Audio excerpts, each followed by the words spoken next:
Hello everybody, this is the Harbinger, this is Wingspan on Steam, and this is our opening hand. It's Oceania, as you can see, and we don't really have anything too exciting here. Shorter Trip Keeper can be a good way to climb up the grasslands and the forest early, but we do need something in the grasslands to give us additional eggs for that to happen, and we don't have that, so I don't think that guy's gonna help us too much.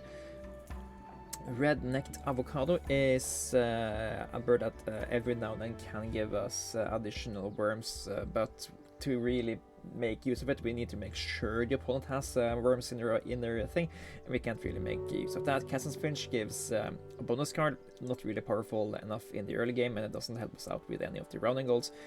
White Throat Dipper is probably the only one that is playable of the opening hand out of these guys, and that's basically because we just need to find better birds than what's available. In the bird tray we have Cockatiel, which is a no player. It's just a really horrible bird. Pink-eared duck can give us additional cards, and the red-breasted merganser can also give us additional cards. This guy is competing for the same food as the White Throat Dipper, and they are basically doing the same effect by letting us look at more cards and drawing one of them. But Dipper is letting us look at 3 cards additional compared to only 2. So I'm gonna go with the Dipper here, and let's take the food that is helping us out for. That's more likely to be beneficiary for the forest birds we play later. Fish, not that relevant for the forest, but we can keep the nectar while doing this here.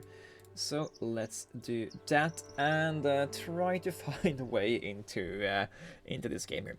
The White Throat Dipper is going to be really good at finding good birds for us. So let's not worry too much just yet. Okay, so neither of these are particularly interesting at this point. I'll take the Greater Flamingo in case the opponent tries to go for some kind of tucking stuff. It's also the bird that's mostly correct to keep in opening hand, because you don't want the opponent to have access to this sort of thing.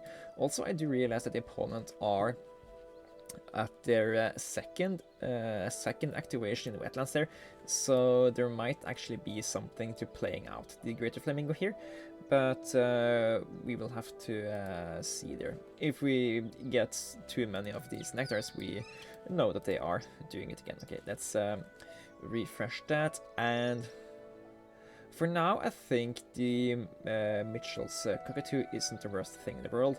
It can help us get rid of some of these cards we don't care about playing out. It gets us additional food if we take cards to it, and it gets us to the second tier there. So I think this is the best one out of the available here. This one doesn't really count for any running goals except for the third one. Maybe it does count for the fourth one as well, but Brown Pelican is just not playable at all, I think. Okay, let's play out the Cockatoo, and if the opponent force feeds us more nectar from their wetlands, we will consider playing out the Greater Flamingo here, and they are doing that. So let's not dwell on that too much. Let's sack a card, put eggs into the White Throat Dipper, and play out the Greater Flamingo, and just yeah, opponent is really going ham on the on activating the wetlands here, so we're gonna get 2 turns of awesome tucks to the Flamingo here. The opponent, I don't find the opponent usually does all of those activations when I play out of Flamingo, so maybe they are going to stop this now that they see what they have done and what they have enabled here. But yeah, that's only the worst case. If they are activating the wetlands lot, we should pick stuff like the bird tree and just go all in on this wetlands here. but in the meantime, let's just enjoy these 4 additional tucks we get for the greater flamingo here. Pensac, the black-throated diver, common-lipped bittern, pelican, and the hawkfinch. And do in that. Okay. And a mockingbird is a gorgeous bird to put out in an environment like this. If the opponent goes for more wetland stuff, we can just double up on the flamingo. And a Franklin gull. I don't think the gull is the play this time, because the opponent we already get the access to drawing 2 cards from here, and we can draw even more cards, and we don't really get that many eggs in Oceania as we do in the other games. I am inclined to play out the Dark Eye Junco here, so we can get 2 eggs and chuck a card for another fruit once we go there. So I think that will be my next course of action here, and we can indeed draw more cards, but I would prefer to do it later in the round, after the opponent has had more chances to build up cubes in the wetlands. I mean, they are still putting cubes in there. I'm gonna play out the mockingbird here, and cross my fingers that the opponent is going to activate wetlands even more. And if they do, we are gonna have really good times. But yeah, he has other stuff to do as well. Let's put eggs into the correct nest type for later, and sack the Eurasian jay.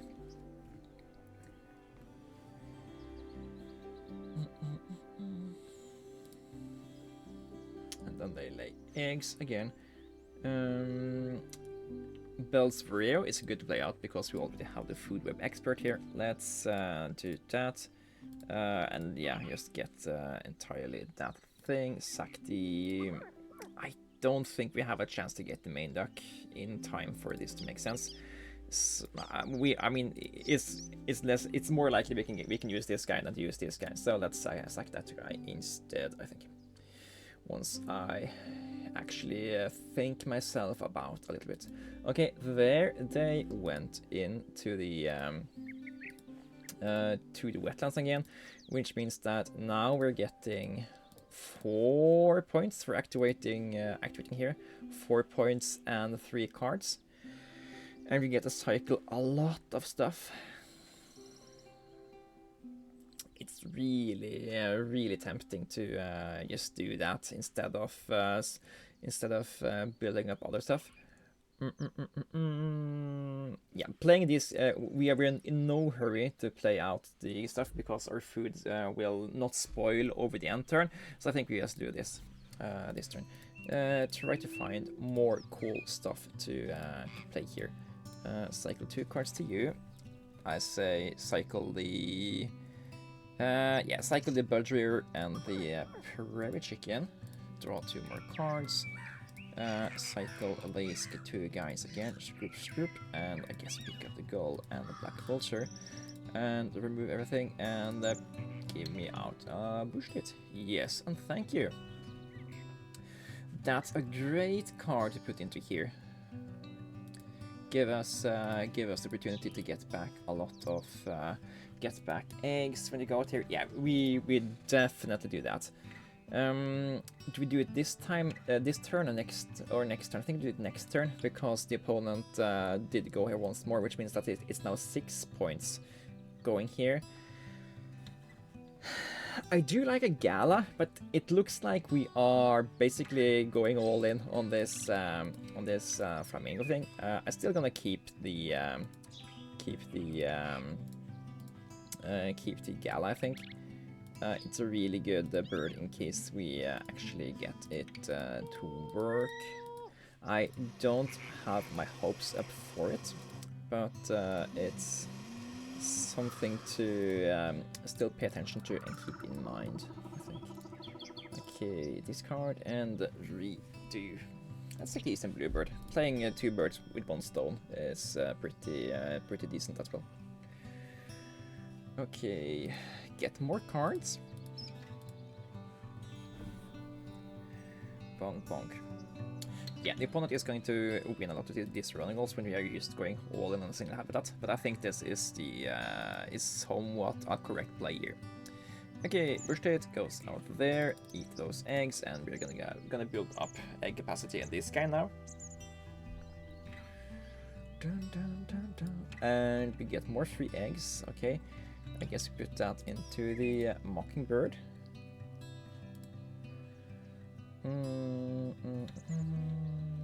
And no, we don't go here yet because the opponent hasn't gone here yet. Yeah, we are very dependent on the opponent doing stuff for us to be worth going down here. Or maybe not. We can still go. We can still tuck 2 cards to the bush pit and gain 2 eggs.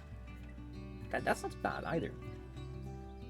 Yeah, but in the meantime, we can at least go here and get some more foods. Playing out the Bell's Varero or Tufted Titmouse into the Bell's Varero could be good. Or we could try to consider playing it in the grasslands to play the Eastern Bluebird into Bell's Varero there. So we need 2 more nectars there. Then we get access to this part, which we can tuck. We can then sack 2 cards to get 1, 2, 3, 4, 5 points in form of 4 eggs and tuck the card in the grain. I like that. And sack the Pied Build Grab. And we get another bonus card to play around. And we even get another egg. Awesome. Okay, that solidifies it. We're doing this thing now. Go there, eat that egg, and then we go here to Bell's Varero and eat that egg. And okay, we're 2 birds away from Enclosure Builder for 7 more points. I mean, we can always just sack it with North Island Brown Kiwi to get back a chance of 2 more good cards. I think it's less likely that we want to play birds in the forest, so I don't think Site Selection Expert is correct here, so let's just take the guaranteed 4 points, and we can work on that later. You still haven't done the wetlands this turn. I mean, you do have tons of cards, so I do understand it. Let's sack some cards ourselves then. Free up some space, and we don't want to have eggs in too many birds coming around in gold, so let's just do that and all this. And that simplifies it a lot. More free eggs, put that into there.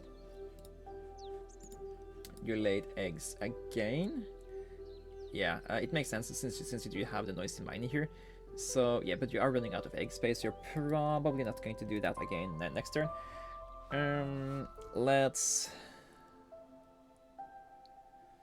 I kind of want. I mean, we could. We could do Site Selection Expert thing, even though we don't have the card, and just play the Tufted Titmouse into the North Island Brown Kiwi up here as well. It's still a good play. The Food Web Expert isn't looking to be a really good card for us. We could play the European Beater, but do we really want to do that just because it kind of helps us? I don't think so. Let's take some nectars here, and we sack the Beater, and then we're gonna play out the Titmouse into the Northern Brown Kiwi, and we are going to sack the Food Web Expert card here. Do this, and then we do. Wait, what? No. We pay for you with grains. Yada. Okay, do that. Then we do this. We eat your egg. and we sack that bonus card, and we get to keep 2 of these. And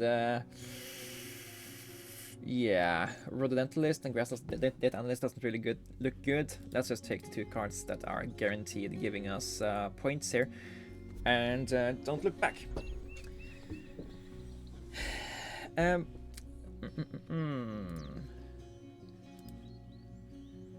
Yeah.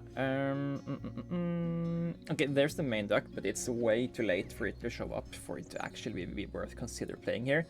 I mean, we can go here, lay some eggs, pick it up, spend the eggs.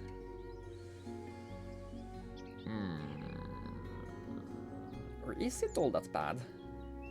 I mean, we can't get a combo off, that we can't do.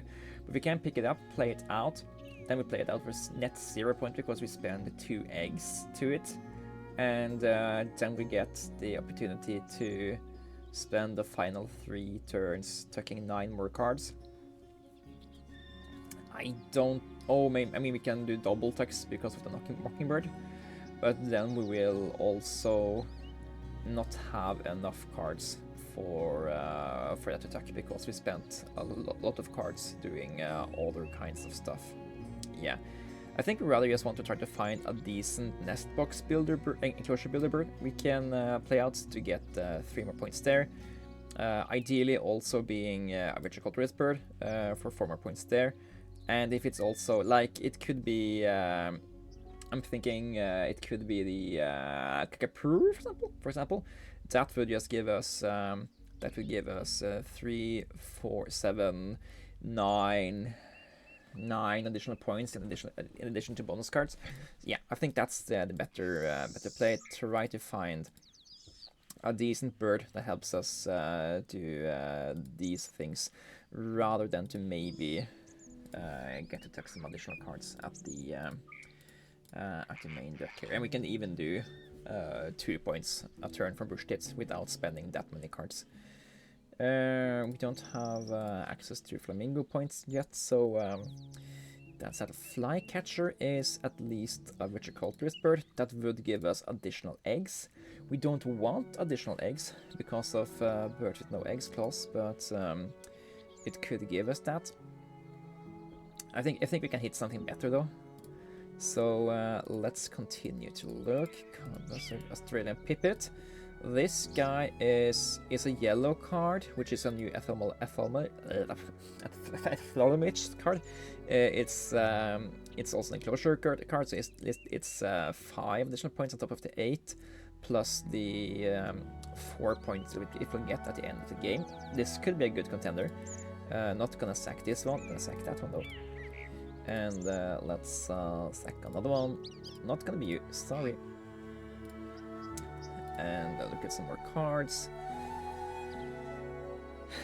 Neither of these are particularly good for us. Gonna take the white stork to make it less enticing for the opponent to go there, even though it kind of makes sense to let the opponent want to go here, since we get more points if they take it.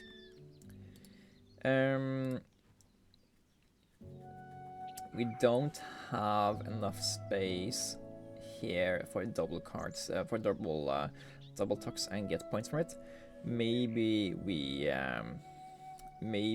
play out the Pipit this turn then. Yeah, lock it in. It's points for Ethologist, it's points for Enclosure Builder, and worst case we might find something we can play that could have been better, but then we would have wasted potential egg points on the bush tit to get those points. So yeah, I don't think it's wrong to go here this time. Hello there, Blues Hornbill. Oh, Baltimore Oriole could also have been a really good contender. Would have given us Enclosure Builder, would have given us Viticulturist, which is 7 points in these 2 things, and it's a 9-pointer. So yeah, we were punished for not waiting there, but it's just how the game works every now and then. And let's see. yeah, not really interesting alternatives, but we just need to pick something here. Okay, opponent actually went to the wetlands this time. That means we get a point of the flamingo. So it's the same value to go here now as it was last turn. Here we get 5 points. Here we get 1, 2, 3, 4 points. Yeah, maybe we should have gone here the entire time.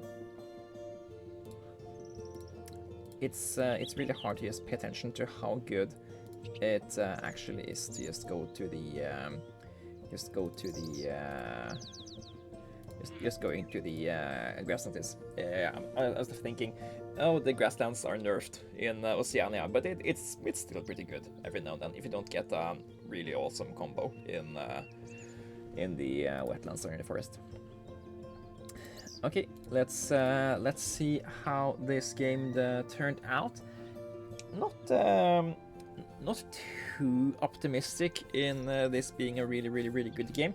We did get a lot of point-wise value out of the Greater Flamingo in the first 2 rounds, but those points they don't snowball the game. They just give us points to the end of the game, but they don't give us an advantage going into the future rounds. So we didn't have incredible amounts of resources going through the game, and that impacts how well we can do. But we should have a decent amount of tucked cards here.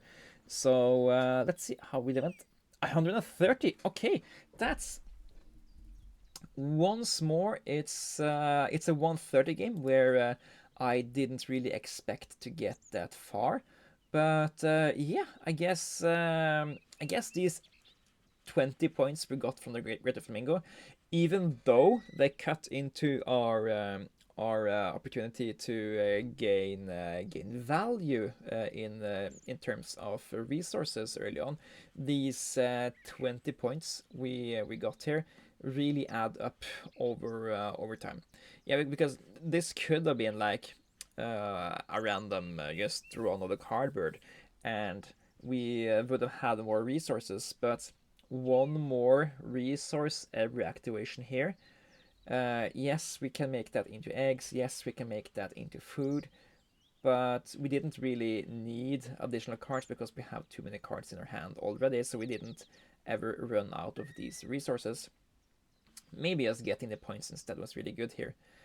Also, bear in mind, we got a lot of free food from the opponent. We got a lot of free cards from the opponent through these birds, and lots of free eggs from the Dairy Notes and Miner.